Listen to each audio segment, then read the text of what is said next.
Yes, reka tubasuhuze kandi tubifurize gukomeza kugira ibihe byiza mwe mudasiba kubana natwe umunsi ku munsi. Mwamaze gukora subscribe nk'ibisanzwe turabatashye cyane kandi tubaye ikaze muri iki kiganiro.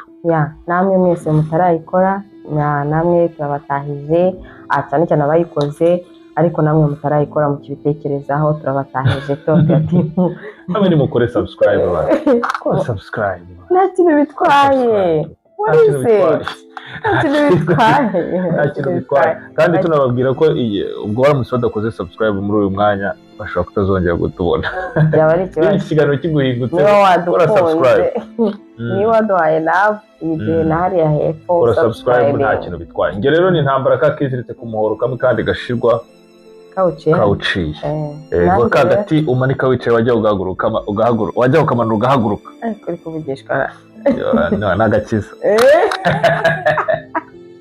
Nanjye nditeta wa munyamakuru wanyu wigize akara akajya hehe ko byagenda kose mwama like umutayi ubundi ngo ako kantu kabuze umutayihwa ntaho nzajya ako kantu ubundi ngiyo kabuzeho ntago abari watete ubwo rero umunyamakuru wanyu wigize akara akajya ntaho nzajya nishatse ngo amasambu hakiri kare kugira ngo dukomeze tugirane ibintu. Reka tubabwire ikituzanye rero tugatse kubabwira ibirori byo kwibohora ukuntu byari 31 hano mu gihugu cya Mozambique. Byari sawa. Ngiye ku giti cyanjye nabonye ari sawa. Byari sawa cyane. Abantu benshi babihaye. Abanyarwanda baritabiriye ku kigero haramutse abuze ko bitari bisanzwe ntago yababeshye. Ntago byari cyane ngiye ukuntu nabishakaga. Ariko aho bigeze hari yarengeje abantu nka 200. Ariko wibuke ko hari abatumirwa b'abanyagihugu, harimo abatumirwa, harimo abambasaderi, harimo abanyarwanda. Tubarire muri rusange abanyarwanda bari bahari. Abanyarwanda baje rwose ntibarenga dese. Ndabagaya ntago mwaje.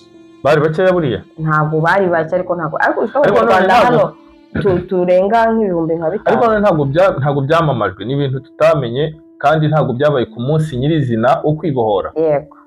Uvuga ngo hagombaga kubamo akantu ka publicité kugira ngo ibintu bigende neza ariko n'uburyo byagenze mu gihe nabonye na perezida wa diaspora yabivuze yaravuze ati nta sensibilisation twakoze nk'uko bikwiye. Ubutaha bagiye batunyuraho tubibabwira hakiri kare. No gukora nk'uwikorera no guhamagara tugahita twitaba karabe. Niko bimeze. Igihugu kimuhamagara ritaba. Ngeze muri iminsi gucendinga mu Rwanda ari no guhamagara. Igihugu iyo kiguhamagara ugomba kwitaba kandi ukitaba uteganywa ko watumwa gutabara. Kwa bimeze intore ntiganya cyakwisisi. Muri hoteli Polana rero byari ibintu by'ibicika. Byari ibintu byari biteguye neza, habayeho ibintu bijyanye no kunywa no kurya ku kigero cyo hejuru. Abantu barariye abandi barakuza urye kuri hoteli urye ku mafaranga y'igihugu. Ubundi igihugu gisanga iki urangiza uzavuga ngo igihugu cyaravuye. Dusanga twe duhemba abakozi nitwe tugira gute na gute byose twe twubaka igihugu muri rusange. Igihugu rero kigeze aho kuza kukwishyura nawe ugomba gusimbuka ukareba ibyo agasozi kazamuka inka kamanuka iyindi niko kuntu biba bimeze kandi muzavuga ngo igihugu nticyabahaye kandi kibahamagara ngo kibahe mukangafuza. Mugomba kureba ukuntu muzajya muza. Anyway byari byiza, ibintu byagenze neza muri rusange. Habayeho amagambo abatumirwa ariko nibaza ko bahaye amatumirwa amajambo nyuma y'uko ambasaderi yari amaze kuvuga. Niba nibuka neza habanje ambasaderi ariko iyo tuvuze amagambo ubwo haba harimo nyine n'irya ambasaderi kuko niryo twavuga ngo ni ijambo rikuru. Erega ambasaderi niwe perezida wacu hano, niwe umenya ibyacu hano. Ubwo ni ukuvuga ngo harimo ijambo nyamukuru rya mbere ni irya ambasaderi. Ariko nakunze ukuntu yavuze igiportugali.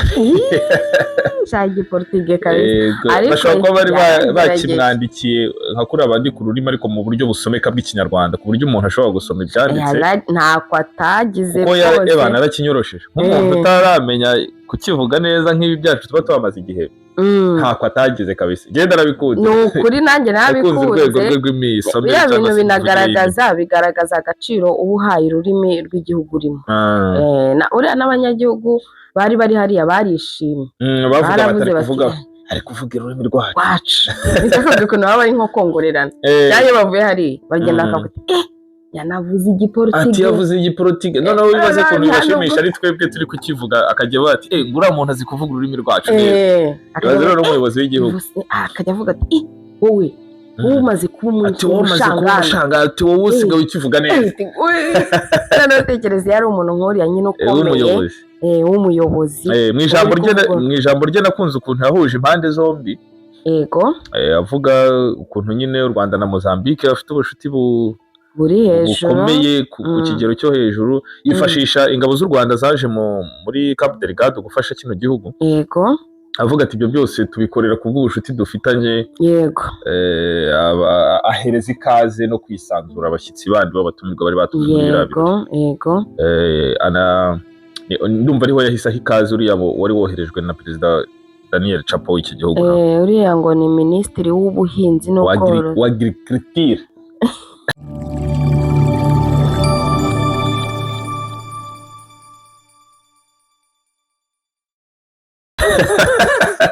Ufaransa ngo ni nk'ikinyabupfura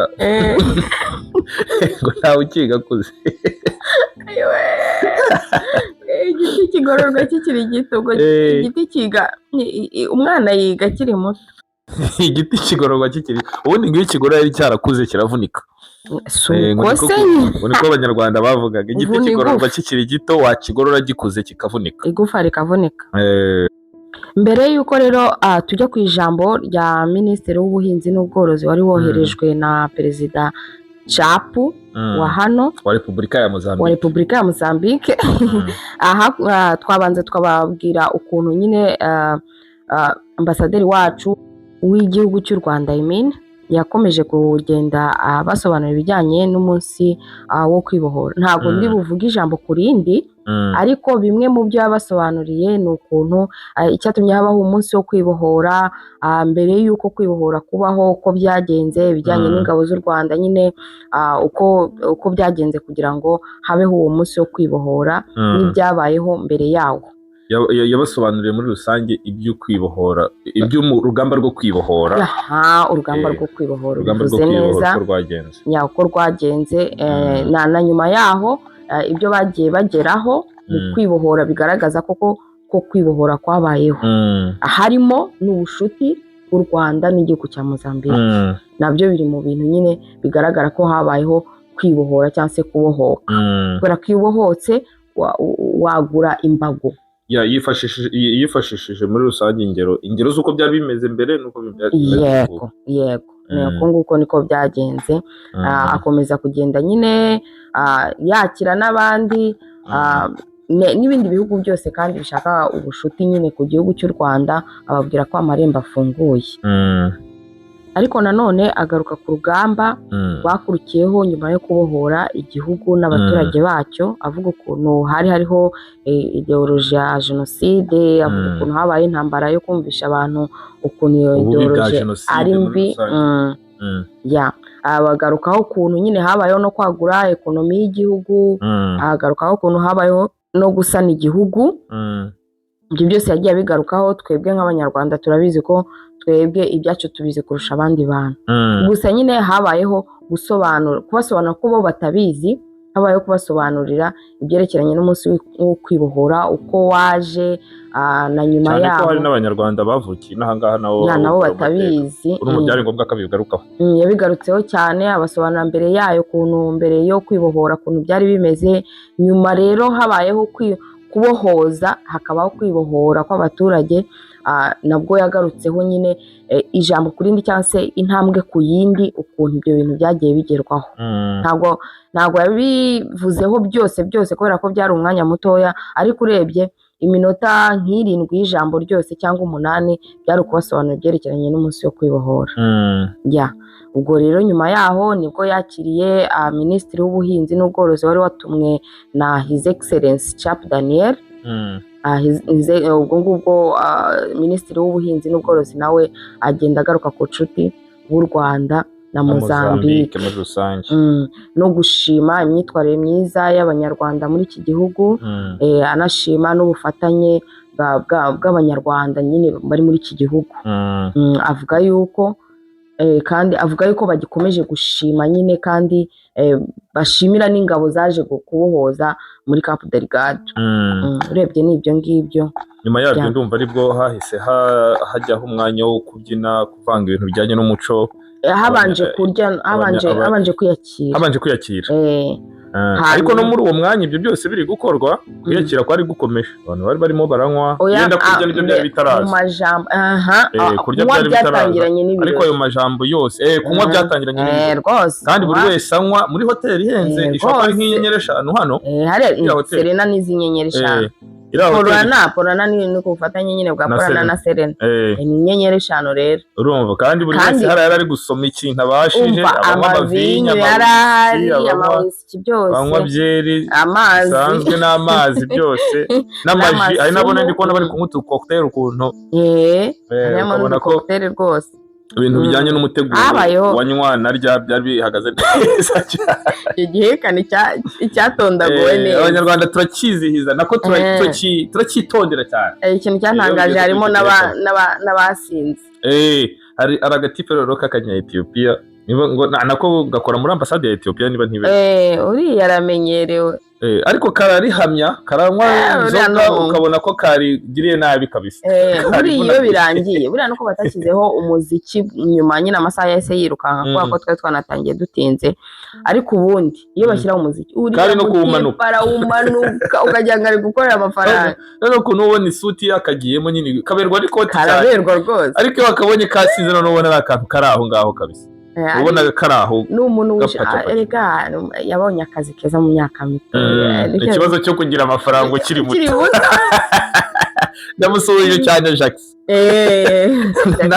ramba ibibazo byo kugira amafaranga ukiri muto ni nk'ibyo byose. Nyuma rero nyuma yo kwiyakira, abantu bose bari kurya, ubwo habayeho guhuza icyo bita umuco.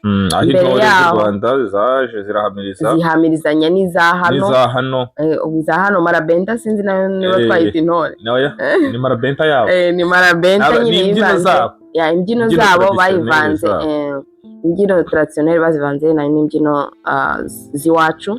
Ukajya ubona ababyinnyi b'inaha bari kubyina ikinimba cyo bari babikunze cyane kuruta ibyabo ubona binajagaraye. Sinzi niba bya bibazo by'umuco usanga buri gahugu n'umuco wako.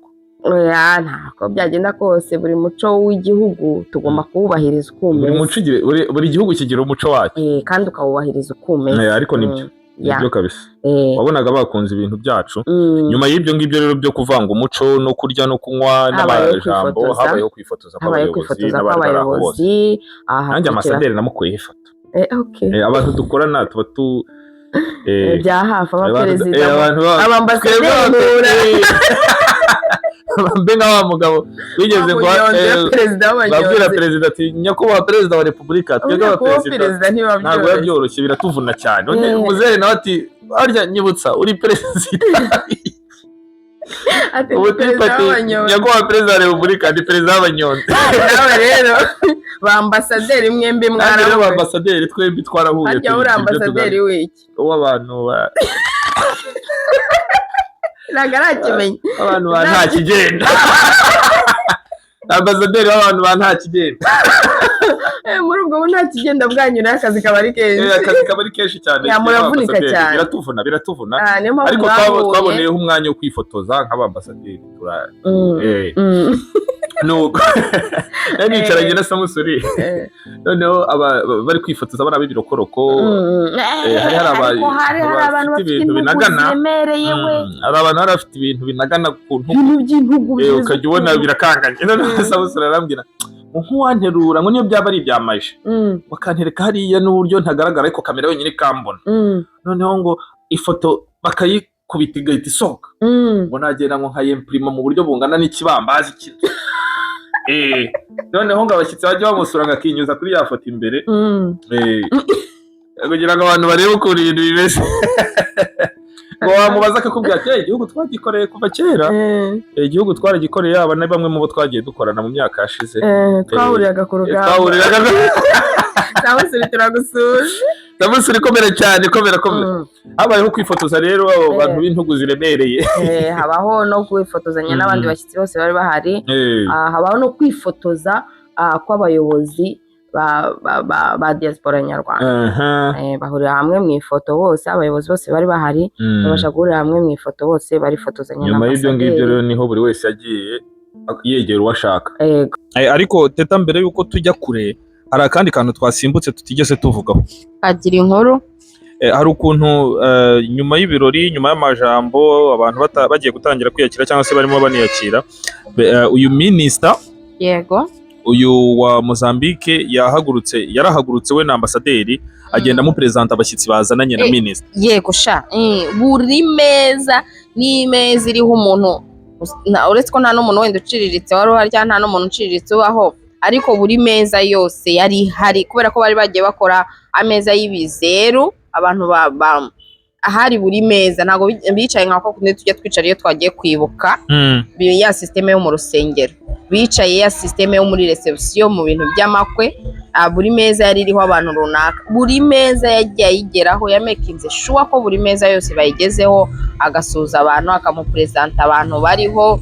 Nuvuga ngo imeza bageragaho iyo yabaga ari y'abanyarwanda, ubwo ambasaderi niwe wamupresentaga. Bagera ku meza iriho abazambikano, ubu minisita nawe agapresenta abantu. Yego nuko byagiye bigenda. Hanyuma bageze ku bazungu bo barahagurutse nabo barabasuhuza. Ni ukuvuga ngo kubera ko abazungu bari bahari bari abatumirwa ba ambasaderi, nabo ubwo niwe w'abapresidence. Yageze no ku meza yanjye rwose arababwira ati uyu ni Ntambara meza yawe. Ariko ndabyibutse uri ambasaderi harya ngo wabake abantu ba nta kigenda. Birashoboka ko nawe wari uri kumwe n'abantu ba nta kigenda. Yarababwiye ati ayo meza rero uyu yicayeho hano, abwira bari abazungu nyine bari bari kumwe na minisita w'abanyagihugu wa Mozambique. Arababwira ati uyu bamwita Ntambara, akaba umukozi wo kuri Viva Vita. Okay, aho byashoboka ako kantu ushyizemo ako kantu. Habaho noneho na ambasaderi guherekeza abashyitsi. Nuko ibirori rero ariko hari ikintu bita amamodoka ya danje. Marike sasa amayake we ibintu by'imitupu gusa. Hari imodoka ureba ukumva umutima ukuvuyemo ariko uragarutse kugira ngo udapfa. Urebye rero nibyo. Hanyuma y'ibyo byose habayeho nyine gusoza, buri muntu wese ajyana ibyishimo. Hari n'abagiye rwose ngira ngo inzira bayobozi. Ntabwo habayeho gusinda gukabisha. Hari umujama wasinze bari bazitangiye mbere. Hari abantu banyweye ibyanyabyo.